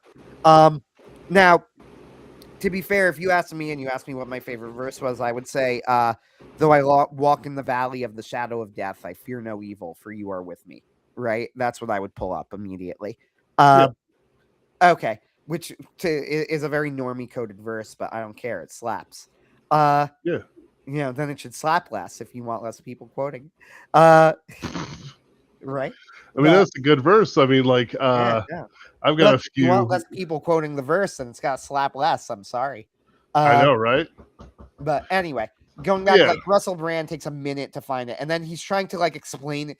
This is why, honestly, this is kind of why what Matt was doing was scandalous. He gives like Russell Brand like basically a platform to try and explain why he couldn't find his Bible verse on Piers Morgan's show. Like, I don't know, man. I respect Piers Morgan about as much as I respect Kiss on the Floor, but like the piss stain on my floors. But like, you really like, it didn't seem like that unfair of a question to me. Like you're bragging about how you carry your Bible around with you because it has all your favorite verses. So he went, "Oh, cool. Then what's your favorite?" Like, how are you not able to pull this up? And he just gives Brand this platform to spend like 10 minutes going on about oh, obviously I just couldn't find it in the moment. No, dude, then if you can't find, I can't, what I would have said in that case is, "Oh, I can't remember the number, but this was it." And I would have quoted it, right? Like, I don't remember the exact verse in Psalm 23. It's like, "Oh yeah, it's from Psalm 23, right?" It would have been something like that. And now you given Brand like this long platform to like defend himself, you know, as if even what he did is even worth defending. Like, there is like, it's not like we're accusing you of a crime, dude, but the fact of the matter is they asked you what your favorite Bible verse was after you claimed you had a bookmarked in front of you and you couldn't find it, even though you had it bookmarked. You didn't have it, did you? You lied. Like, Right. well, like, I don't know what you expect me to get out of this, except like, you clearly lied. It's like, "Oh, it's just embarrassing. I couldn't find the bookmark." Like, Yeah. bro, come on. Sure. Who are we kidding here? Not us. Not us at all. It's no, it's just bad. Like the fate celebrity, conversion story. It hasn't been real for years, and quite frankly, those actors and actresses and whoever who do convert, guess what? They lose their jobs, they lose their platforms, they have to do what Owen Benjamin Mel did. Gibson. Mel And Gibson. you know who else was real? Like, legitimately, I am pretty convinced. Shia LaBeouf. You know what? I completely agree with you. And you want to know how I know this? Because the dude has been humiliated since his conversion. Yep.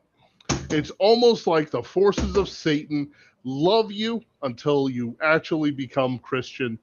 And then it doesn't matter how valuable you are or, what you do or whatever it is. Because Mel Gibson brought in billions.